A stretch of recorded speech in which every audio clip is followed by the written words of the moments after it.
दोस्तों, जहां एक तरफ दुनिया विकास के नाम पर कई टेक्नोलॉजीज को अपना रही है, तो वहीं कुछ जनजातियां भी मौजूद हैं जिन्हें प्रकृति के बीच बिना किसी सुख सुविधा के रहने में अलग ही मजा आता है। इन जनजातियों के रहने का ढंग इतना ज्यादा अलग है कि ऐसा महसूस होता है कि ये किसी और ही दुनिया के जीव हैं। अब भला आप खुद ही सोचिए कि अगर किसी के ऊपर थूक दिया जाए तो वो इसे अपना अपमान समझेगा, लेकिन अफ्रीका में रहने वाले मसाई जनजाति के लोग इसे आशीर्वाद के रूप में लेते हैं। सिर्फ इतना ही नहीं, ऐसी और भी कई सारी जनजातियां मौजूद हैं जो जंगली और खूंखार जानवरों से भी ज्यादा खतरनाक हैं और इनके नजदीक जाना यानी कि अपनी मौत को बुलावा देने के बराबर है। अब ये जनजाति कौन सी हैं और किस तरह अपना जीवन बिताती हैं, चलिए जानते हैं। मसाई ट्राइब्स।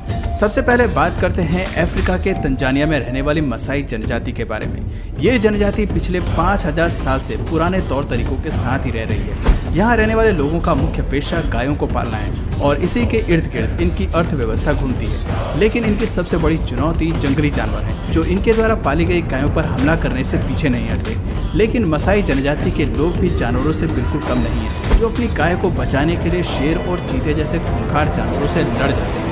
अब बिना किसी हथियार के इन खूंखार जानवरों से लड़ना तो आसान बात है नहीं, लेकिन इन लोगों के लिए तो ये रोज का काम है, जिन्हें इस बात से रत्ती भर भी डर नहीं लगता कि सामने वाला जानवर इनका क्या करेगा। इन्हें तो बस इतना पता है कि इनकी अर्थव्यवस्था गायों पर निर्भर करती है और उन्हें सुरक्षित रखना इनका सबसे बड़ा फर्ज है। लेकिन इसका ये मतलब नहीं है कि मसाई जनजाति के लोग फालतू में शेर और चीते जैसे जानवरों को मारते हैं। उल्टा ये लोग तो शिकारियों से इनकी रक्षा भी करते हैं, क्योंकि इन्हें पता है कि इन जानवरों की संख्या शिकारियों की वजह से कम होती जा रही है, जिसे संतुलित करके रखना इस समय बहुत जरूरी हो गया है। वैसे इनकी बहादुरी के साथ साथ इनके अजीब रीति रिवाज भी ये लोगों को हैरान करने में कोई कसर नहीं छोड़ते। इस जनजाति में जब किसी लड़की की शादी होती है तो विदाई के समय उसके ऊपर थूका जाता है, ताकि लड़की के परिवार वालों का आशीर्वाद हमेशा बना रहे और वो खुशहाल जिंदगी में आगे बढ़ सके।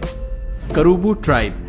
आइए अब बात करते हैं अमेज़न रेन फॉरेस्ट में रहने वाले इस करूबू नाम के जनजाति के बारे में, जो कि आपको पेरू और ब्राजील के बॉर्डर के पास देखने को मिल जाएगी। दोस्तों, इस जनजाति के लोग अपने आप को सुरक्षित रखने के लिए काफी बड़े क्लब का इस्तेमाल करते हैं, इसलिए इन्हें क्लब मैन के नाम से भी जाना जाता है। आपको बता दें कि इस जनजाति के पास रहने वाले भी कुछ जनजातियां हैं जो बाहर की दुनिया से काफी खुली मिली है, लेकिन करूबू ट्राइब्स के लोग किसी के साथ भी मिलना पसंद नहीं करते। इन्हें हमेशा अलग रहना अच्छा लगता है और इसीलिए आसपास की जितनी भी जनजातियां हैं वो इन्हें काफी अजीब समझती हैं। साल 1998 में 2 लोग जंगल के अंदर गए। उनमें से एक बीमार पड़ गया, जिसे तुरंत हॉस्पिटल में लाना पड़ा, और जब उसने जंगल में अपने पूरे एक्सपीरियंस के बारे में बताया तो उसी बातों के दौरान उसने इस करूबू ट्राइब के बारे में भी काफी कुछ बताया।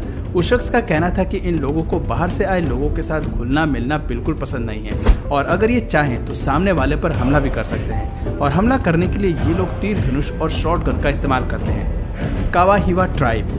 आइए अब आपको अमेज़न के जंगलों में रहने वाले कावाहिवा जनजाति के बारे में बताते हैं। ब्राजील की अथॉरिटी के अनुसार इस जनजाति में करीब 50 लोग रहते हैं और ऐसा कहा जाता है कि आने वाले समय में ये नंबर और भी ज़्यादा गिर जाएगा, क्योंकि इस जनजाति के लोग अपने बच्चे पैदा नहीं करना चाहते और इनका ऐसा करने की सबसे बड़ी वजह ज़रूरी चीज़ों की कमी है। इन जनजाति के लोगों को ये बात बड़े अच्छे से पता है कि आज नहीं तो कल लकड़ियाँ काटने वाले आएंगे और यहाँ की लकड़ियाँ काट के ले जाएंगे, और इनके साथ ऐसा होता भी रहा है। जिस इलाके में ये रहते हैं वहाँ पर कई सारी लकड़ियाँ काटी जाती हैं, इसलिए इन्हें हमेशा अपना घर बदलने की ज़रूरत होती है। कई बार तो ये इस चीज़ का विरोध भी करते हैं, लेकिन इन्हें पता है कि इससे कोई फ़ायदा नहीं है, इसलिए अभी इन लोगों ने एग्रीकल्चर पर डिपेंड होना छोड़ दिया है। अब इन लोगों ने हंटिंग और फिशिंग जैसी चीज़ों को अपना जीने का सहारा बना लिया है और इन्हें पता है कि यह आने वाली पीढ़ी को एक नई तरह की ज़िंदगी के साथ नहीं पाल सकते, इसलिए अब ये लोग बच्चे नहीं पैदा करते, जिससे ये चीज़ तो साफ है कि आने वाले कुछ दिनों में ये जनजाति पूरी तरह से गायब हो जाएगी।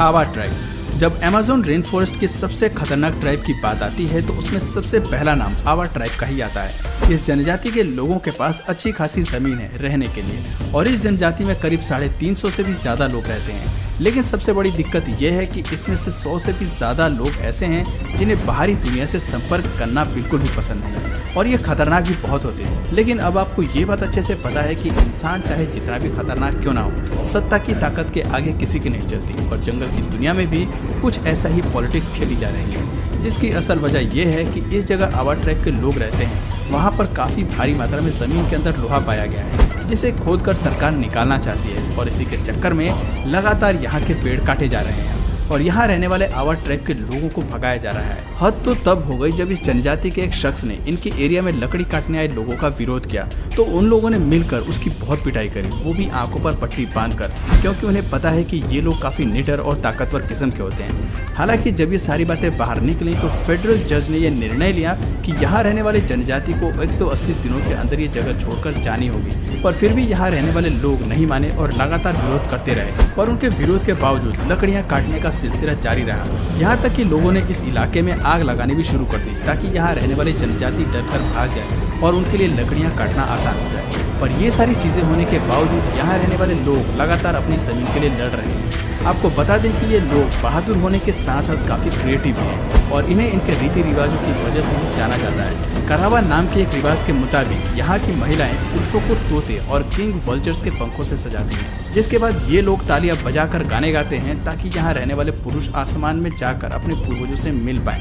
इसके अलावा इस जनजाति में जो लोग हंटिंग करते हैं वो अपने काम में इतने माहिर होते हैं कि चाहे दिन हो या रात ये बड़े आराम से शिकार को पकड़ सकते हैं। यहाँ पर रहने वाले हंटर्स करीब 7 घंटे हंटिंग का काम करते हैं और तब जाकर इनका परिवार भर पेट खाना खा पाता है। अधिकतर ये लोग अकेले ही शिकार करना पसंद करते हैं ताकि ये लोग अलग अलग जगहों पर फैलकर ज़्यादा से ज़्यादा जानवरों का शिकार कर सकें। दोस्तों वैसे इनके पास शिकार करने का एक और तरीका है जहाँ ये पेड़ के ऊपर बिल्कुल टॉप पर बैठ जाते हैं और इंतजार करते हैं।